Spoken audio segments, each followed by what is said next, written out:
Today we have the honor of having with us the Executive Director of International Society for Telemedicine and eHealth, Professor Yunkap Kwankam.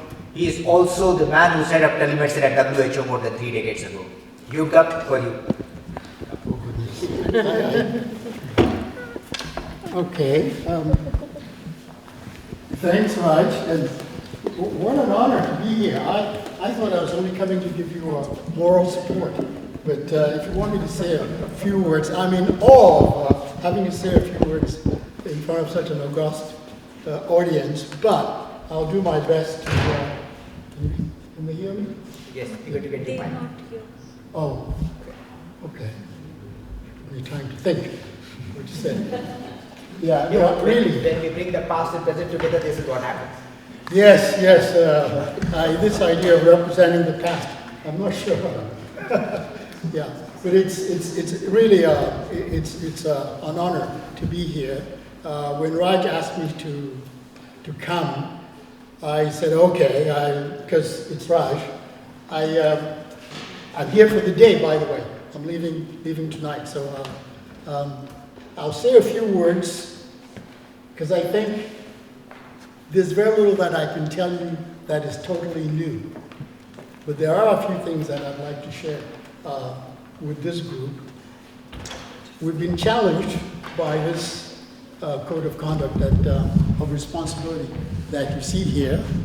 And I'd like to add perhaps three little pathways to getting there.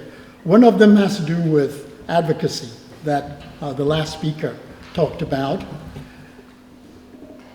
We know that digital is driving entire economies in some cases. And health is no different. There's no reason why health can't be driven by digital. But we need to articulate that power that digital has for health in many ways. And one of the ways I think, and forgive me those at WHO who've heard this before because we talked about this a couple of weeks ago, one of the ways is to enshrine it in our policy declarations. We know we talk about One Health. That's animal, human, One Health. Next level down, we talk about health in all policies. The next logical step is to talk about digital health in all health policies. Because there is no declaration that you can make about health today which does not have digital technology implications. The influence can be positive. In most cases, we hope so. It can be negative. In some cases, it might have both, enhancing certain features of the policy and constraining others. So digital health is an inescapable piece of everything that we do in health. And the language that we speak must be consistent with that level of power, level of what inclusiveness that digital has. But as we know, those who study trends in technology, we know the huge challenge that is faced, that technology introduces good things. It raises averages, but it also tends to skew the inequalities among people.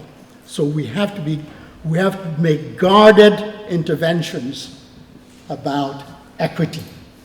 Equity. Sans borders. One of the pieces there is equity. So that's one of the key things I wanted to share with you today.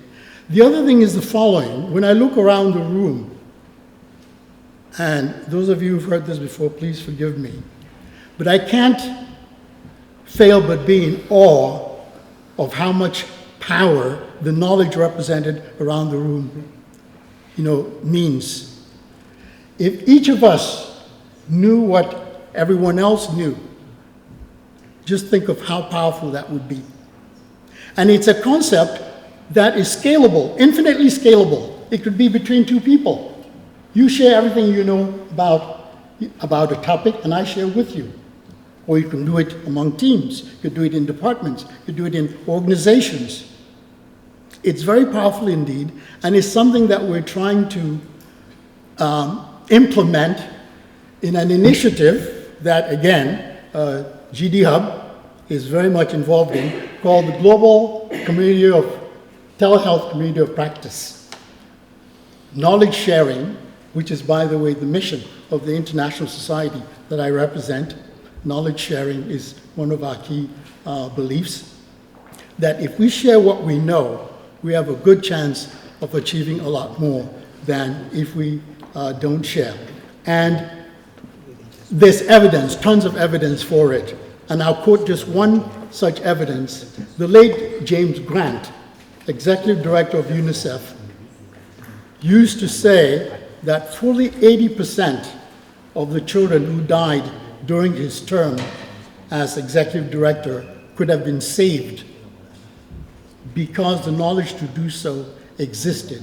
It just wasn't where it was needed at the right time. So for me, knowledge sharing, whether it's on digital, whether it's on new technologies, policies, whatever, is one of the key things that I think we can take out of this. If every one of these organizations here were to join Implementum tomorrow, I sound like a salesman for Implementum, that would be this kind of step towards what Sami Pujara was just urging us to do. Come next year with something concrete that you've done. Let Implementum be one of those.